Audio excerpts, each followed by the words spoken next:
위조화폐 탐색반이라고 하는 조직이 있는데요. 거기 들어가게 되면은 제일 먼저 배우는 것이 위조화폐를 어떻게 만드는지, 또 어떻게 식별하는지, 그것을 알려주는 것이 아니고 진짜 화폐가 어떻게 만들어지는지 그 과정을 잘 보여주면서 그 만들어 과정을 배우게 한다는 것입니다. 그러면 위조화폐가 그냥 드러나게 된다는 거예요. 진짜 화폐가 어떻게 만들어지는지 알게 되면은. 오늘 본문에는 하나님의 자녀, 마귀의 자녀 그런 표현이 나타나는데요. 그가 하나님의 자녀인지 마귀의 자녀인지를 어떻게 분별하느냐? 하나님의 자녀가 누군지, 하나님의 자녀의 생활 양식의 특성을 제대로 알면은 하나님의 자녀가 아닌 마귀의 자녀가 그냥 식별이 된다고 하는 것입니다. 그러면 하나님의 자녀의 생활 양식의 가장 두드러진 특징이 무엇이냐? 그것은 두 가지인데 의와 사랑입니다. 오늘 말씀은 의에 대한 부분이에요. 이 성경에서 말하는 의, 본문에서 말하는 의는 올바르다, 의롭다 그런 개념이기보다 하나님과의 관계 속에서 우리를 향하신 하나님의 뜻, 그것이 의예요. 의를 행한다는 것은 주의 뜻대로 살아가는 것을 말하는 것입니다. 그래서 오늘 말씀을 통해서 왜 우리는 의를 행해야 하는지, 거기에 대해서 또 우리가 할 일은 무엇인지 함께 나누며 은혜 받기 원합니다. 우리가 왜 의를 행하며 살아가야 되느냐? 첫 번째 이유는 하나님의 사랑 때문에 그래요. 1절에 보면 보라, 아버지께서 어떠한 사랑을 우리에게 베푸사 하나님의 자녀라 일컬음을 받게 하셨는가. 어떠한 사랑을 베푸신 것인가에 대한 그 영어 성경의 번역을 보니까 How great is the love 그렇게 되어 있더라고요. 그 사랑이 얼마나 큰지, 얼마나 위대한지 거기에 대한 감격 속에서 이 말씀이 기록되고 있는 것입니다. 그래서 1절에 주목할 표현이 설교 제목인데 우리가 그러하도다 그렇게 되어 있죠. 1절 다시 읽어보면 보라, 아버지께서 어떠한 사랑을 우리에게 베푸사 하나님의 자녀라 일컬음을 받게 하셨는가. 우리가 그러하도다. 사도 요한이 오늘 이 본문을 우리에게 전달해 주는 그의 마음이 어떤 마음인지, 그때 그의 얼굴이 어떠했을지를 여러분 생각해 볼 수 있기를 바랍니다. 이 사도 요한이 감격에 넘쳐서, 그 기쁨과 감격에 넘쳐서 우리가 그러하도다, 우리를 향한 하나님의 사랑이 얼마나 크고 얼마나 위대하고 놀라운 것인지 그 사랑을 받고 있는 것에 대한 감격을 지금 쏟아내고 있는 것입니다. 여러분, 하나님의 자녀라는 것을 묵상하십니까? 제가 신학교 다닐 때 닐 앤더스 교수의 저작 가운데 하나님의 자녀들 묵상이 3권으로 나와 있어요. 하나님의 자녀가 얼마나 놀라운지, 그 신분이 거기에 담겨있는 의미가 얼마나 놀라운 것인지를 제가 한참 공부한 적이 있습니다. 여러분, 우리가 하나님의 자녀 된 것, 하나님이 우리를 하나님의 자녀 삼으신 것은 결코 우리의 내면성 때문이 아니에요. 우리 안에 어떤 가능성이 있기 때문이 아니라 절대적으로 하나님의 사랑 때문입니다. 하나님의 사랑이 우리를 하나님의 자녀 삼으신 것인데, 그 사랑은 아가페 사랑이죠. 먼저 사랑하시고 조건 없이 사랑하시고 자기 생명을 희생하시면서 사랑하신 가운데 우리가 하나님의 자녀 된 것이기에 우리가 의를 행하는 것이 마땅하다. 하나님의 사랑을 받았기에. 이것이 사도 요한의 논지입니다. 여러분은 여러분 자신이 누군지, 여러분의 정체성에 대해서 깊은 이해가 또 묵상이 있습니까? 적지 않은 사람들이 교회는 나오지만 내가 누군지를 모르고요, 세상 사람은 더구나 우리가 누구인지를 몰라요. 왜 모르느냐? 6절은 이렇게 되어 있습니다. 범죄하는 자마다 그를 보지도 못하였고 그를 알지 못하기 때문이다. 그러니까 우리 주님 예수 그리스도를 알지 못하기 때문에, 또 알지 못함으로 죄를 짓기 때문에 성도의 정체성을 우리도 모르고 세상은 더더욱 모르는 것이다. 그렇게 말씀하고 있습니다. 죄를 지으면 하나님 앞에서 우리가 누구인지를 제대로 파악하기 어려워요. 우리가 바른 정체성을 갖기가 어렵다는 것입니다. 사도 요한은 우리가 하나님의 자녀라는 것, 이것이 얼마나 큰 사랑 가운데 이루어진 것인지 알고 있기 때문에 제발 성도의 정체성, 하나님의 자녀라는 신분을 알기를 원한다, 그런 간절한 호소를 하고 있는 것입니다. 성도들 중에는 여러분이 그러지 않기를 바라는데, 교회 밖에서 내가 교회 다니는 사람이다 절대로 말하지 않아요. 나는 예수 믿습니다라는 것을 절대로 말하지 않습니다. 왜 당당하게 말하지 못하고 예수 믿는 것을, 교회 다니는 것을 숨기는 것이냐? 어쩌면 내가 예수 믿는 사람이라는 것을 드러내었을 때에 세상으로부터, 사회로부터 좀 불이익을 당하지 않을까? 손해보지 않을까? 그런 마음이 있을지 몰라요. 혹은 내가 예수 믿는 사람인 걸 드러냈을 때에 내 행동이 조금 잘못됐을 때에, 내가 실수를 했을 때에 나 때문에 하나님의 영광이 가리운 것은 아닐까? 그런 생각이 들 수도 있습니다. 그러나 여러분, 예수 믿는 우리에게 하나님의 생명이 우리 안에 계시거든요.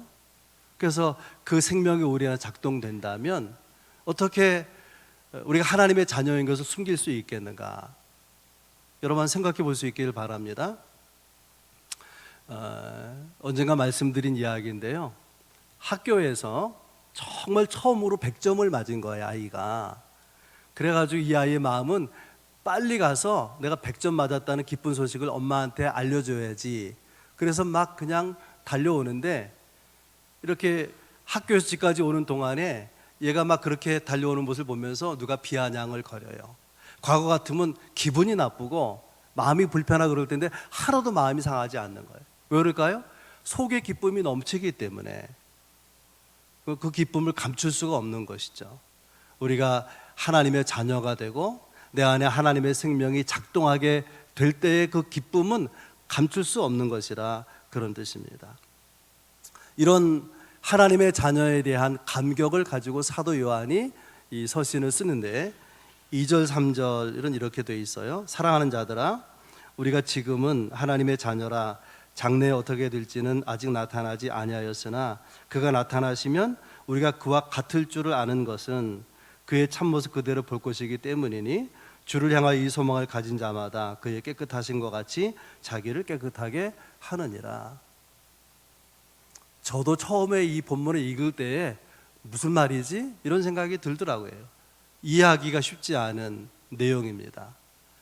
설교를 준비하면서 주석을 보니까 스코틀랜드 이 주석 성경에 의역이 돼 있어요. 이해하기 쉬운 말로 고쳐서 옛날식으로 이렇게 표현이 되어 있습니다. 1절부터 3절까지 이 내용인데요, 우리들 죄 많은 사람에게 아버지께서 주신 놀라운 사랑의 선물을 보라. 이렇게도 우리를 하나님의 자녀라 부르시도다. 이 세상 어둠에 가리어 그 같은 영광 아직 나타나지 않았으나 우리 얻은 지위 높으며 그의 나라에서 우리들의 모습 한층 더 높으리라. 우리의 영혼 그가 나타나실 때 빛나는 그 모습 닮은 것을 우리 아노라.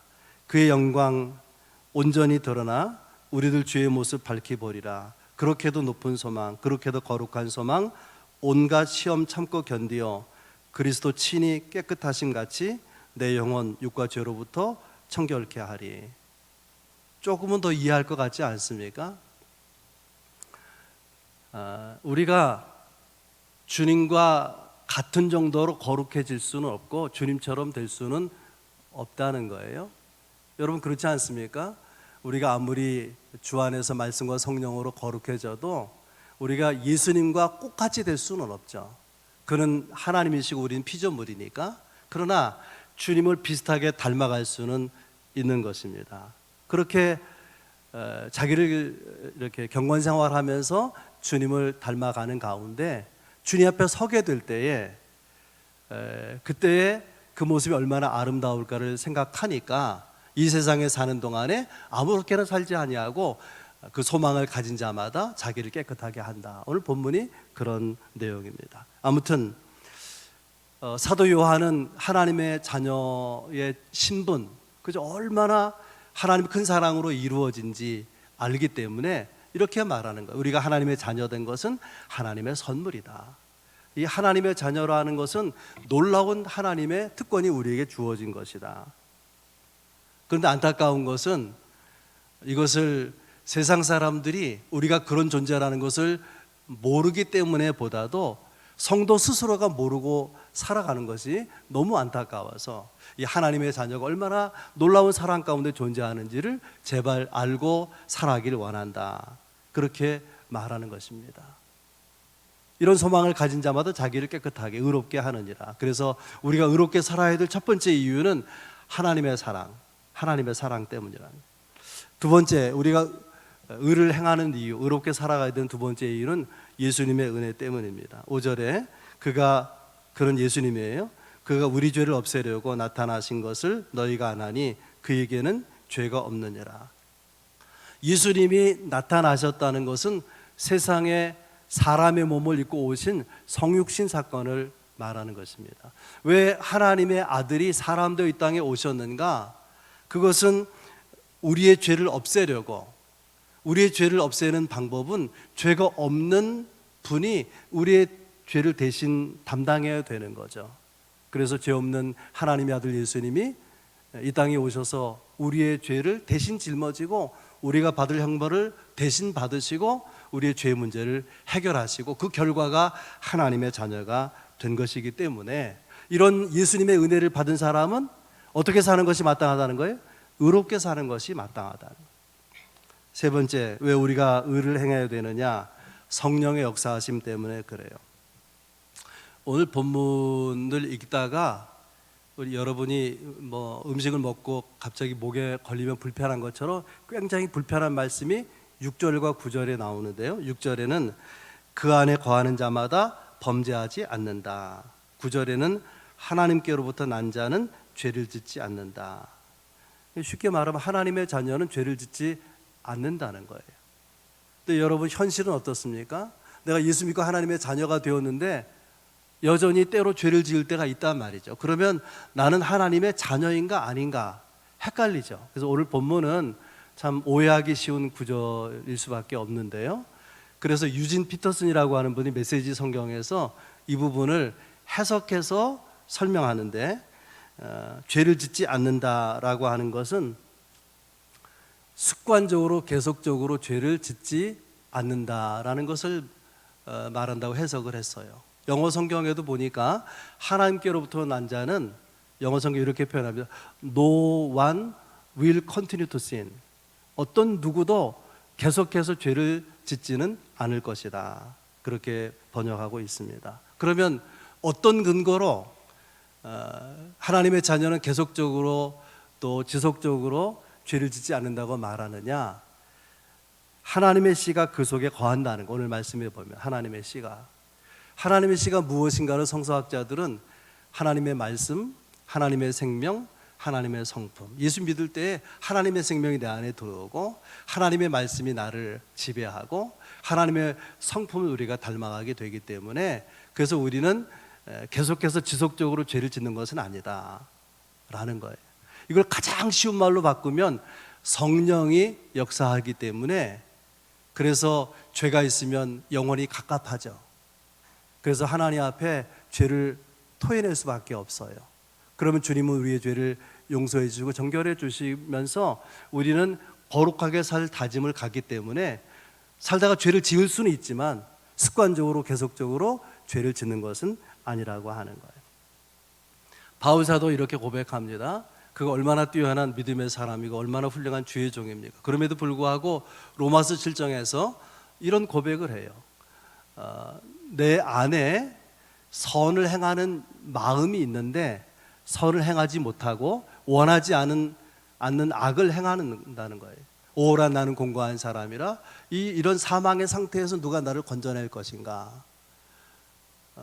선하게 살기 원하는데 악이 이겨먹는다 그 말이에요. 그런데 감사한 것은 오늘 본문에 나와 있는 대로 하나님의 씨가 우리 안에 계시다는 거죠. 성령이 역사하셔서 죄에 대해서 민감하게 반응하게 하고 죄를 짓는 것을 저항하는 그런 마음을 우리 안에서 일으키기 때문에 지속적으로 계속해서 죄를 짓게 되는 것은 아니라는 거예요. 이 부분이 우리 신앙에서 굉장히 중요한 부분입니다. 우리는 하나님의 자녀지만 연약해서 죄를 지어요. 그러나 성령이 역사하셔서 우리가 죄를 지으면 다시 십자가 앞에 엎드리게 되고 죄의 보혈로 정결함을 받게 하셔서 회복을 경험한 사람은 죄 짓지 말아야지. 그래서 어느 정도 다시 정결한 삶을 이루어 나갈 수가 있다는 것입니다. 우리가 의를 행해야 되는 이유, 의롭게 살아가야 되는 이유 세 가지. 하나님의 사랑, 예수 그리스도의 은혜, 성령의 역사하심. 이게 축도와 비슷하지 않습니까? 축도할 때 하나님의 사랑과 예수 그리스도의 은혜와 성령의 교통하심이 이렇게 축도하잖아요. 그런 은혜가 우리 가운데 있기 때문에, 그런 사랑이 우리 가운데, 그런 역사가 우리 가운데 있기 때문에 우리는 의롭게 살아야 된다, 의를 행해야 된다. 이것이 사도 요한이 우리에게 말하고 있는 것입니다. 그렇다면 이런 큰 은혜와 사랑 가운데 있는 우리가 마땅히 해야 할, 우리가 할 수 있는 응답은 무엇이냐? 그것도 세 가지인데요. 첫째는 예수 안에 거하라, 그런 뜻입니다. 6절에 나와 있어요. 그 안에 거하는 자마다 범죄하지 아니하나니 범죄하는 자마다 그를 보지도 못하였고 그를 알지도 못함이라. 우리가 죄를 짓지 않고 의롭게 살아가는 방법을 사도 요한은 그리스도 안에 거하는 것이라 그렇게 말씀하고 있습니다. 그리스도와 친밀한 교제의 삶을 사는 사람은 죄를 극복할 수가 있는 것이죠. 그러려면은 예수님께 마음을 열어드려야 되는데, 요한계시록 3장 20절에 이런 말씀이 있어요. 볼지어다 내가 문 밖에 서서 두드리노니 누구든지 내 음성을 듣고 문을 열면 나는 그에게로 들어가 그와 더불어 먹고 그는 나와 더불어 먹으리라. 문을 열면 그렇게 하시겠다는 거예요. 그러면 어떻게 하는 것이 우리 마음의 문을 여는 것입니까? 어떻게 하면?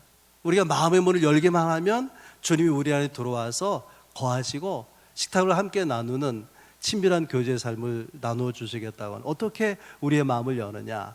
그 방법은 예수님을 내 주인으로 받아들이고 주인으로 다스릴 때에 순종해 가는 것입니다. 그러면 죄에서 벗어나서 의를 행하는 삶으로 나아갈 수가 있게 되는 것이죠. 이것이 마음을 여는 거예요. 내 마음을 열어서 그의 마음을 배우고 내 길을 내려놓고 그의 길을 따라 걷고 내 성품, 기질이 있지만 그의 성품을 닮아 나가는, 이것을 잘 노래한 가스펠송이 있어요. 오래도록 성도들 사랑받았던 소원 삶의 작은 일에도라는 가스펠송이 있습니다. 제가 자신 있으면 불러볼 텐데 읽어볼게요. 삶의 작은 일에도 그 마음 알기 원하네. 그 길, 그 좁은 길 가기 원해. 나의 작음을 알고 그분의 크심을 알며 소망 그 깊은 길로 가기 원하네. 저 높이 솟은 산이 되기보다 여기 오름직한 동산이 되길, 내 가는 길만 비추기보다는 누군가의 길을 비춰준다면 내가 노래하듯이 또 내가 얘기하듯이 살길, 나 그렇게 죽기 원하네. 삶의 한 절이라도 그분을 닮기 원하네. 사랑 그 좁은 길로 가기 원하네. 그 깊은 길로 가기 원하네. 그 높은 길로 가기 원하네. 예수님을 정말 주인으로 내가 받아들이고, 그리고 그분이 다스릴 때에 내가 순종하면 이런 삶이 이루어진다고 하는 것입니다. 우리가 할 일 첫 번째는 그래서 예수 안에 거하는 거예요. 예수 안에 거한다는 것은 주님으로 인정하고 따라가는 것이죠. 두 번째는 우리가 할 일은 뭐냐면 사단이 우리를 미혹하지 못하게 막아서는 거예요. 7절 8절에 보면 아무도 너희를 미혹하지 못하게 하라. 8절 하나님의 아들이 나타나신 것은 마귀의 일을 멸하라 하심이라. 우린 예수님이 왜 이 땅에 오셨는가? 우리의 구원을 위해, 우리 영생을 위해, 우리의 죄사함을 위해서. 맞습니다. 그러나 우리가 잘 몰랐던 게 뭐냐면 예수님이 이 땅에 오신, 이 세상에 나타나신 목적이 사단을 멸하기 위해서 오셨다는 거예요. 그 궁극적 승리가 십자가의 승리 아니겠습니까? 교회 다니는 사람 중에도 많은 사람이 귀신 그런 게 어디 있어? 귀신 있습니다. 사단 그런 게 어디 있어? 사단이 있어요. 귀신과 사단과 마귀의 존재가 확실히 있는 거예요. 우리는 우리의 신앙생활, 우리의 삶은 영적 전쟁 가운데 있습니다. 우리의 삶의 위기는 재정적인 위기도 위기지만, 또 건강의 위기도, 인간관계의 위기도 위기지만, 가장 큰 위기는 뭐냐면은 우리가 영적 전쟁 가운데 있다는 걸 모른다는 거예요. 사단이 가진 강력한 무기는 거짓말입니다. 사단이 우리를 속이는데 형체가 없잖아요, 사단이. 그러니까는 사단에 의해 속고 있는데 자기가 사단에 의해 속는다는 것을 모른다는 거예요. 그러니까 이것이 얼마나 큰 위기입니까? 성경에 보면 사단은 광명의 천사로 자기를 가장한다 그랬어요. 어떤 천사요? 광명의 천사. 광명이 뭐예요? 빛난다 그 말이죠.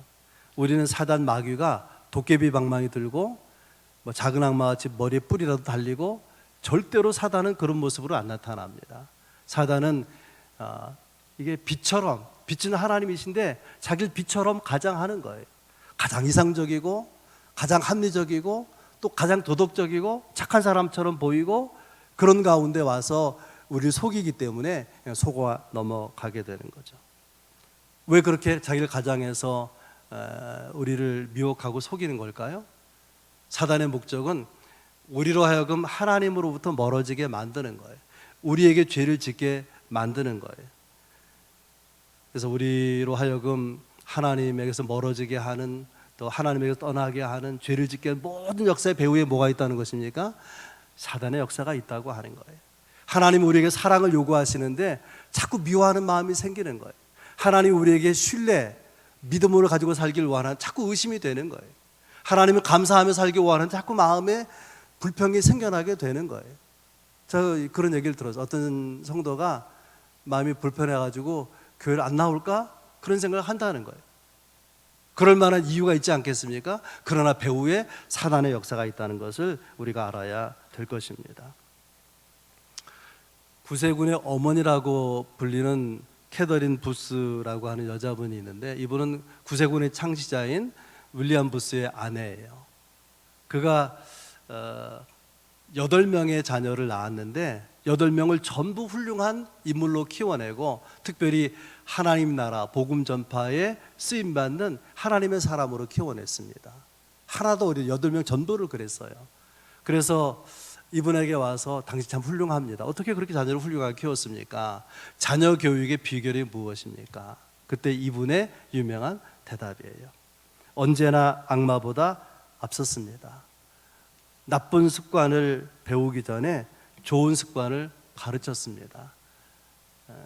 악마가 나쁜 생각을 가르치기 전에 내가 자녀에게 먼저 좋은 생각을 가르쳤습니다. 악마가 나쁜 지혜를 가르치기 전에 내가 먼저 하나님의 지혜를 가르쳤습니다. 악마가 거짓과 위선과 악을 가르치기 전에 내가 먼저 자녀에게 하나님을 가르쳤습니다. 깊이 생각해야 될 그런 고백인 거죠. 바울을 빼고 생각하면 신약의 가장 위대한 인물은 베드로인데요. 베드로는 그의 평생에 2가지 사건을 잊지 못했을 것이라 여겨지는데, 하나는 그가 위대한 신앙 고백을 하죠. 주는 그리스도이시여 살아계신 하나님의 아들이십니다. 예수님이 너무 기뻐서 이렇게 말씀하십니다. 바요나 시오나 내가 복이 있구나. 이 반석 위에 나의 교회를 세우리라. 얼마나 우쭐했을까요? 얼마나 뿌듯했을까요? 그런데 얼마 지나지 않아서 베드로 엉뚱한 소리 하니까 사단아 내 뒤로 물러가라. 베드로 자기를 향해서 예수님이 사단이라고 말하는 거예요. 얼마나 상처가 됐겠습니까? 또 예수님께서 고난받으셔 죽으실 것을 말씀하시니까 절대로 그런 일은 없을 것입니다. 다 버릴지라도 나는 주를 버리지 않겠습니다. 여러분 아시는 것처럼 베드로 호언장담했지만 3번이나 예수님을 부인하고 저주하지 않았습니까? 너무 창피하죠. 나 같은 놈은 제자 자격도 없어. 아마 그랬을지 모르겠어요. 이 2가지 사건을 결코 잊지 못했을 것인데, 시간이 많이 흘러서 생각해 보니까 내가 잘못한 것이지만, 내게 허물이 있지만 그 배후에 사단의 역사가 있었구나. 내가 그 역사에 넘어간 것이구나. 그걸 깨닫고 그가 베드로전서 5장 8절 9절에서 이렇게 말합니다. 근신하라 깨어라 너희 대적 마귀가 우는 사자같이 두루다니며 삼킬 자를 찾나니 너희는 믿음을 굳게 하여 저를 대적하라. 사단이요 우는 사자같이 삼킬 자를 찾아다 틈만 생기면 그냥 달려와서 물어서 여러분들을 넘어뜨릴 것입니다. 그래서 뭐가 필요하냐? 믿음을 굳게 하라는 거예요. 저를 대적하라는 것입니다. 복음을 약화시키고 하나님에게서 멀어지게 하고 불신앙으로 이끌어가는 모든 미혹을 물리쳐야 됩니다. 배후에 사단의 역사가 있기 때문에 그런 것이죠. 우리가 죄를 끊고 하나님이 기대하는 의로운 삶을 살기 원한다면 우리는 우리 새해에 경건 생활을 강화할 필요가 있어요. 경건 생활의 중심이고 또 가장 본질적인 부분 중에 하나가 뭐냐면 주일날 예배하는 거예요. 그걸 주일 성수라 그렇게 말하지 않습니까? 여러분이 주일마다 모여서 예배하면서 힘을 얻고 죄를 이기고 하나님이 기대하는 의로운 삶을 살아갈 그런 힘을 얻는 그런 주일 예배가 될 수 있길 바랍니다. 세 번째 우리가 할 일은 형제를 사랑하는 거예요. 10절에 이렇게 되어 있습니다. 무릇 의를 행하지 아니하는 자나 또는 그 형제를 사랑하지 아니하는 자는 하나님께 속하지 아니하니라. 여러분, 의는 세상 사람들이 생각하는 불의의 반대 그런 게 아니라 그랬잖아요. 하나님과 관계 속에서 하나님과의 바른 관계가 의고 하나님의 뜻을 따라 사는 삶이 의로운 삶이에요. 그런데 사도 요한이 이렇게 생각하는 의를 구체적으로 삶에서 나타낼 때 그 모습이 형제 사랑이라는 것입니다. 꼭 기억할 수 있기를 바랍니다. 구원받은 하나님의 자녀에게 요구되는 가장 중요한 윤리는 사랑이에요. 하나님이 우리에게 주신 인생은 사랑을 배우는 기회입니다. 우리를 크리스찬, 그리스도인이라고 부르잖아요. 그리스도를 따르는 사람이 그리스도인이죠. 베드로전서 2장 21절에 이렇게 말합니다. 그리스도도 너희에게 본을 끼쳐 그 자취를 따라오게 하려 하셨느니라. 그리스도인은 그리스도를 따르는 사람, 그의 발자취를 따라가요. 그가 걸으신 길을 따라가요. 그의 사랑의 삶을 우리도 따라가는 거죠. 주님이 이 사랑의 길을 걸으시고 사랑을 실천하셨는데 예수님의 삶을 한마디로 말하면 십자가 아닙니까? 우리 위해서 자기 목숨을 내어주신 거예요. 이것을 이렇게 적용하면 무리가 있어요. 예수님이 사람들 위해서 십자가에 죽으셨으니까 너도 죽어라. 주님이 그걸 우리에게 요구하지 않아요. 십자가에 대신 죽는 것은 주님이 하신 일이고 주님만 하실 수 있는 일이에요. 우리에게 십자가에 대신 죽으라고 결코 요구하지 않습니다. 자기를 부인하고 자기 십자가를 지고 따르라고 했지 예수님의 십자가를 지라는 건 아니에요. 그러면 우리가 져야 할 십자가는 뭘까요? 그것이 형제 사랑이라고 하는 거예요. 우리가 이 80억 되는 세계 인류를 다 사랑할 수 없어요. 주님의 요구, 사도 요한이 말하는 것은 내 주변에, 여기 형제라는 것은 같은 신앙을 고백하는 사람들을 말하는 거예요. 하나님께서 더불어 살게 하신 사람, 교회 아니든 바뀌든 믿는 사람이 아니든 나와 인간관계 속에서 더불어 살아가는 사람들 중에 돌봄이 필요한 사람이 있다면 외면하지 말라 그 말이에요. 형제를 사랑하지 아니하는 자는 주 안에 거하는 자가 아니다. 하나님께로부터 난 자가 아니다. 심각하게 말씀하고 있지 않습니까? 그래서 그가 하나님께 속한 하나님의 자녀인지 아닌지 그것을 구체적으로 판단할 수 있는 그 내용이 형제사랑이 있느냐의 여부라는 거예요. 형제사랑이 있으면 확실한 하나님의 자녀고 형제사랑이 없으면 하나님의 자녀가 아닐 수도 있다는, 마귀에게 속한 자녀일 수도 있다. 심각한 이야기 아닙니까? 어느 교회나 부흥되기를 바라요. 하나님의 기대가 교회를 향해서 성도를 향해서 하나님의 기대가 단지 교회 부흥만은 아닌 것입니다. 하나님이 우리에게 가지는 기대는 우리가 그 놀라운 위대한 하나님의 사랑을 받았기 때문에 정말 사랑을 받은 것에 기쁨과 감격이 있다면 그러면 형제를 사랑하는 삶을 실천하라고 하는 것입니다. 오늘 설교 제목이 우리가 그러하도다. 하나님의 자녀가 되었는데 이 하나님의 자녀가 되는 과정에 얼마나 위대한 큰 사랑이 있었는지 모르니까 우리가 그런 사랑을 받은 사람이라. 영어 성경에 레비시라고 하는 단어를 사용했어요. 그래서 이걸 이제 사전을 찾아보니까 부정적 의미로는 사치한다 그런 뜻이 있고 긍정적 의미로는 풍부하다 그런 뜻이 있어요. 하나님이 우리를 사랑하는데 사치할 정도로 풍부하게 사랑하셨다는 거예요. 여러분, 사치는 값싼 물건을 사는 사치라는 말을 안 하잖아요. 우리를 사랑하는데 값비싼 대가를 지불하셨는데 그걸 깨닫고 보니까 너무 감격스러운 거예요. 우리가 도대체 누구냐? 우리가 도대체 무엇이길래 하나님의 자녀가 되게 하셨는가? 하나님의 자녀가 되게 얼마나 큰 사랑이 쏟아부어졌는지 알기 때문에 감격스러워하는 거 아니겠습니까? 여러분, 그런 기쁨이 여러분 가운데 있으면 감출 수 없는 것이죠. 그 감출 수 없는 감격을 가지고 받은 사랑을 형제 사랑으로 응답해 가라는 것입니다. 주일날 여러분들이 성전에서 예배할 때마다 그 하나님 우리를 얼마나 사랑하시는지 그 사랑에 대한 기쁨과 감격이 넘쳐날 수 있기를 바라고요. 그렇게 하나님을 사랑하며 형제를 사랑하며 사는 가운데 주님이 다시 오실 때에 주님 앞에서 기쁨과 감격으로 만날 수 있는 여러분들이 될 수 있기를 주의 이름으로 축원합니다.